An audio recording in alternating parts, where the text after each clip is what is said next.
자, 세계 경제사예요. 책 저자분은 로버트 C. 앨런이라는 교수님이시고요.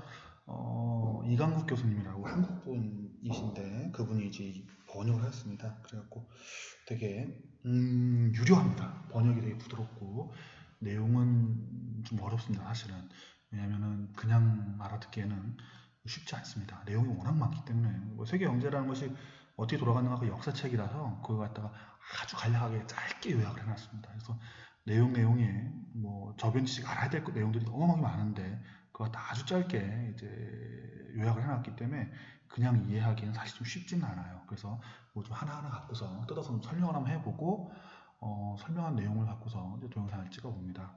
그렇다고 이 책을 읽을 필요가 없겠느냐? 그렇진 않습니다. 왜냐하면 이제 저도 요약을 하면서 필요하다고 생각하는 내용을 남기고 나머지 내용들은 무시하고 넘어가는 것도 너무나 많기 때문에 어쩔 수가 없습니다. 책을 한 장 한 장 읽을 때마다 저 같은 경우에 되게 뭐랄까 놀라는 부분이 되게 많았습니다. 아, 이랬구나. 이렇게 생각할 수도 있겠구나. 이런 부분이 있구나 하는 그러니까 대역사학자죠. 역사학자, 경제사학께서 경제 역사학자께서 이제 쓴 아주 역작이라고 생각이 듭니다. 뭐 당연히 다른 좋은 경제학 책들이 많이 있습니다. 그러나 그거는 일단 한국어로 안 쓰였고 번역자가 충분하게 그거에 대해서 이제 지식이 있는가 이제 그 문제도 걸리고요. 역자 원래 쓰셨던 저자분께서도 그래서 좀 쉽게 쓰실 마음이 있었을까? 뭐 이런 생각이 많이 들 건데 이 책 같은 경우에는 매우 설명이 쉽게 되어 있고 저런 기계는 그리고 중간에 관통하는 생각이 있습니다. 왜 이 나라는 성공을 했고 이 나라는 어렵고 여기는 어떻게 또 밀고 왔으며 미래는 어떻게 될 것인가에 대한 저자분의 통찰력이 들어가 있습니다. 보통 뭐 표준 모델 네 가지 뭐 이렇게 갖고 네 가지 모델을 이용해서 방법을 이용해서 뭐랄까 다른 나라들이 선진국이 되었다 이렇게 설명을 하고 왜 선진국이 어떤 나라는 못 되었을까 또는 아프리카 같은 경우는 왜 힘들까에 대해서 설명이 나옵니다. 그래서 순서는 대분기라 해가지고 선진국을 들어선 나라들과 그러니까 보통 서구 유럽이죠. 서구 유럽과 서구 유럽 외의 국가들은 왜 분할됐을까 이게 나오고 서구에 발흥해가지고 서구가 옛날에 꼭 잘 살았던 건 아닙니다. 뭐 서유럽이라던가 서유럽이 시작입니다. 왜냐하면 이제 미국이나 캐나다, 호주도 전부 다 서유럽에서 그 뿜어져 나온 이제 백인들이 세운 나라니까요. 그리고 산업혁명을 좀 설명을 해봐야 됩니다. 왜냐하면 산업혁명 이전에는 인도라던가 중국이 세상의 중심에 있었습니다. 중심 제조업 국가였고요. 여기를 갖다가 서유럽에 따라잡는 건 사실 불가능했습니다. 그 당시까지. 산업혁명 이전까지는 그렇고요. 더 중요한 거는 산업혁명은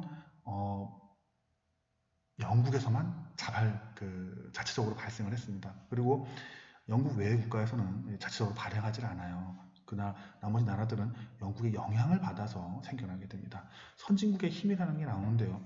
선진국이 왜 선진국이 되었는가 그에 대한 설명이 나오고요. 거대 제국들 하면서 선진국 외의 국가들, 그러니까 뭐 오스만 투르크, 그 당시에 산업혁명 이후 국가들은 오스만 투르크, 인도 그리고 중국이 어떻게 좀 거기에 대응을 했고 어떤 식으로 이제 탈산업화 되어 갔는가. 탈산업화라는 것은 선진국들, 특히 이제 서구 유럽 국가들이 산업화가 되면서 그거에 반대로 서구 유럽 국가 외의 국가들은 비교 우위라는 거에 따라서 탈산업화가 됩니다. 산업에서 빠져나가게 됩니다. 그리고 농업국가 돌아가게 되는데 그 이론에 그 방법에 그 흐름에 대해서 이제 설명을 하게 됩니다. 산업국가들, 그러니까 산업을 하는 나라들은 더욱더 부강해지고 농업을 하는 나라들은 뒤에 가서 약해지게 되는데 원래 거대 제국이었던 인도, 중국, 오스만 투르크가 어떤 식으로 이제 산업을 벌이게 되고 자동적으로 자연스럽게 벌이게 되고 그래서 다시 농업과로 돌아가게 되는가 이걸 보게 됩니다. 아메리카 대륙이 어떤 식으로 이제 남북 아메리카 얘기를 해줍니다. 그래서 남아메리카, 북아메리카가 어떻게 변화가 됐는가 얘기를 합니다. 남아메리카는 훨씬 더 인구가 많았었고요. 발전돼 있었습니다. 근데 북아메리카는 원래 살던 원주민들이 거의 대부분 이제 죽게 되고 그 후에 서구인들이 서구의 문화를 갖다 이식하고서는 산업국가를 세우게 됩니다. 그리고 미국이나 뭐 캐나다가 나타나게 되고 남아메리카, 중남미라고 말을 해야 되죠. 왜냐하면 이제 멕시코 같은 경우 같은 이제 라틴계의 문화를 가지면서 이제 좀 어려운 산업 발전 못하는 어려운 모습 발현 보여주게 되는데요. 그에 대해서 이유를 설명해 갑니다.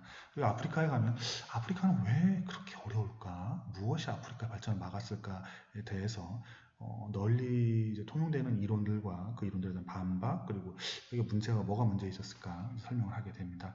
표준 모델과 후기 산업화가 나오는 나옵니다. 이제 표준 모델이라는 거, 아까 말씀드렸던 네 가지 표준 모델이 있습니다. 한 네 가지 정도는 해야지, 이 네 가지 방법을 동원을 해가지고 선진국의 어떤 영국을 따라잡게 되는 겁니다. 영국은 자발적으로, 자생적으로 그 내부에서 선진국으로 갈 수 있는 산업혁명을 일으켰던 무엇인가가 있었고, 나머지 나라들은 그 네 가지 표준 모델, 표준 네 가지 방법을 통해서 영국을 추격을 하게 됩니다. 그리고 대표적으로 추격한 나라가 미국, 독일, 프랑스, 이런 나라들이 되겠습니다.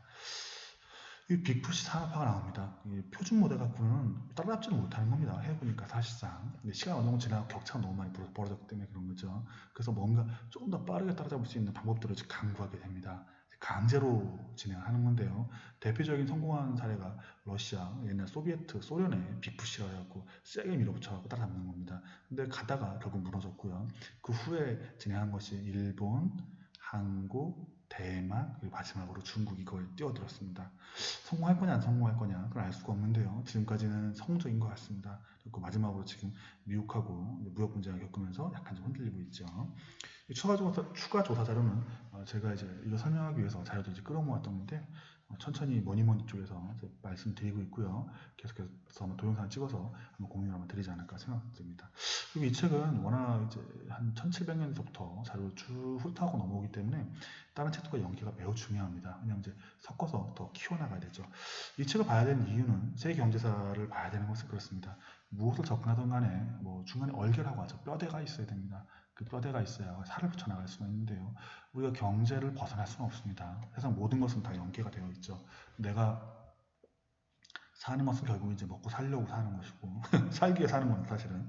근데 이것은 경제적인 생활과 같이 연관이 되어 있는데요.